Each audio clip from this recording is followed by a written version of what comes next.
Hello जय श्री कृष्ण। केम छो बधा? आई होप तमे बधा मजामां हशो। आजे तमारी साथे शेर करीश काठियावाड़ी सब्जीनी रेसिपी।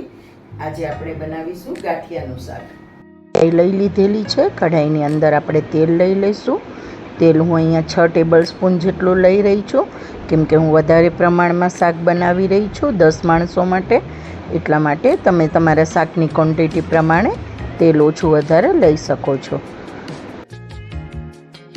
गरम थई जाए एकदम पछी आपणे एमां हींग अने लसण नाखीशुं।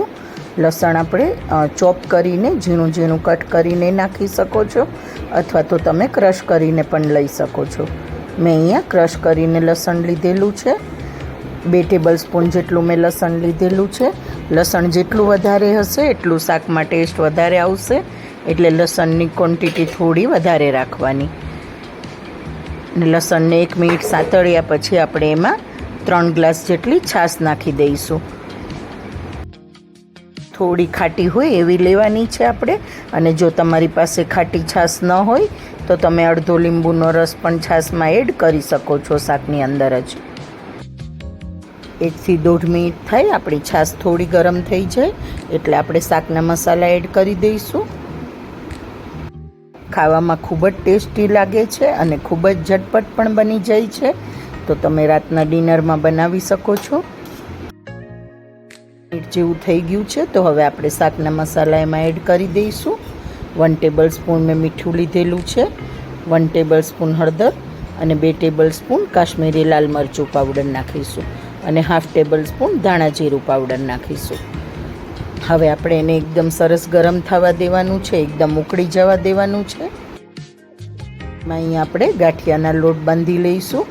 मैं अहींया 2 થી 2.5 कप જેટલો લોટ લીધેલો છે। 2.5 કપ લોટ લઈ રહી છું। ચણાનો લોટ કે જે આપણે બેસન કહીએ એ લીધેલો છે। એની સાથે જ જે આપણે સેવ પાડવાનો સંચો કે મશીન જે આવે એમાં પણ તેલ લગાવી અને એને સારી રીતે તેલથી ગ્રીસ કરી લઈશું। ગાંઠિયા પાડવાની ચકરી આવે એ ચકરીયામાં લેવાની છે સંચાની અંદર। તો મેં અહીંયા ગાંઠિયા પાડવાવાળી ચકરી લીધેલી છે, સેવવાળી ચકરી નથી લેવાની। આપણી અંદર ગાંઠિયા માટે જે બેસન લીધેલું છે એમાં મસાલો કરી લઈશું।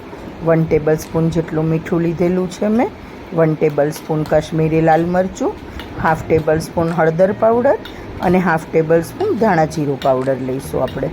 હવે એને હાથેથી સારી રીતે આપણે મિક્સ કરી દઈશું લોટની અંદર।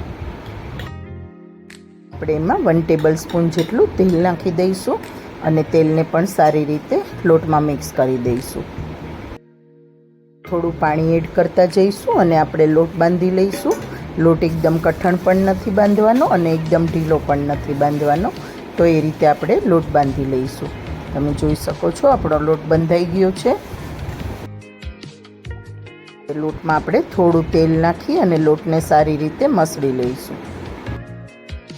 ને સારી રીતે મસળી લીધા પછી આપણે જે સંચો તૈયાર કરીને રાખેલો છે તેલથી ગ્રીસ કરીને એની અંદર આપણે લોટ એડ કરી દઈશું।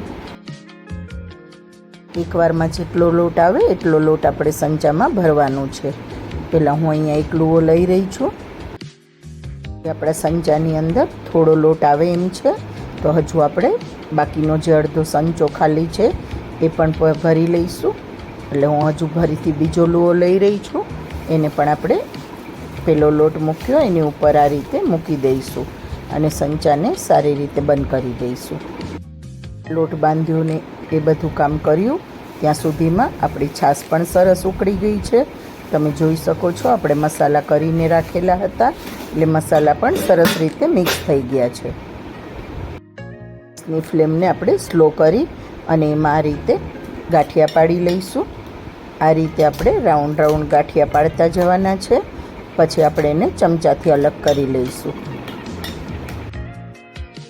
આ સબ્જીની અંદર તમારે બેસન અને છાશનું પ્રમાણ તમે કેટલા જણ માટે શાક બનાવો છો, કેટલા વ્યક્તિ માટે એ પ્રમાણે લેવાનું છે।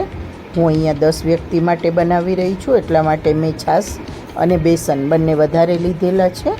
તમે તમારા શાકની ક્વોન્ટિટી પ્રમાણે લઈ શકો છો। તો આ જ રીતે આપણે ગાંઠિયા પાડી લીધા છે, તમે જોઈ શકો છો। હવે આપણે એને ચમચાની મદદથી અલગ કરી લઈશું અત્યારે આ રીતે આપણે રાઉન્ડમાં જ ગાંઠિયા પાડવાના છે. અત્યારે ચોમાસાનો ટાઈમ છે ફ્રેન્ડ્સ, એટલે શાકભાજી એટલા સરસ આવતા નથી જેવા શિયાળામાં આવે છે એવા. તો તમને ડિનરમાં શું બનાવવું એ ટેન્શન હોય તો આ ઝટપટ શાક બનાવી શકો છો. અને વરસાદની સિઝનમાં આ શાક ખૂબ જ સરસ અને ટેસ્ટી લાગે છે. પણ આ બેસનનો લોટવાળું શાક છે એટલા માટે તમારે એકદમ લાસ્ટમાં બનાવવાનું છે. આ શાક ઠંડુ બિલકુલ સારું નહીં લાગે, એટલા માટે આપણે બધી રસોઈ થઈ જાય પછી આ શાકને એકદમ લાસ્ટમાં બનાવવાનું છે.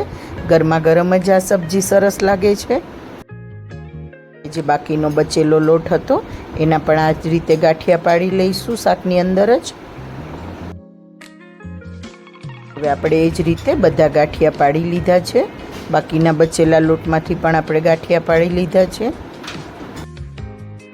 હવે આપણે શાકને આ રીતે ગાંઠિયાને પહેલાં ચમચાથી અલગ અલગ કરી લઈશું અને આપણે એને 7 થી 8 મિનિટ ચડવા દેવાનું છે. શાકને સારી રીતે કૂક થવા દેવાનું છે. શાકને હવે ઢાંકવાની બિલકુલ જરૂર નથી, આમ જ આપણું શાક એકદમ સરસ ચડી જશે. ઇઝી રેસીપી તમને કેવી લાગી મને કોમેન્ટ બોક્સમાં જરૂરથી જણાવજો ફ્રેન્ડ્સ. ને મારા વિડીયો તમને ગમતા હોય તો લાઈક અને શેર પણ જરૂરથી કરજો. મારી ચેનલ પર નવા હોય તો સબસ્ક્રાઈબ જરૂરથી કરજો ફ્રેન્ડ્સ. અને જો ફેસબુક પર જોઈ રહ્યા હોય તો લાઈક અને ફોલો જરૂરથી કરજો. તો હવે આપણું શાક સરસ થઈ ગયું છે, તમે જોઈ શકો છો. હવે આપણે ગરમા ગરમ શાક સર્વ કરી દઈશું. આને તમે પરોઠા સાથે, ભાખરી સાથે કે પછી રોટલી સાથે ખાઈ શકો છો. તો મળીએ આપણે નવા વિડીયોમાં. Thank you friends.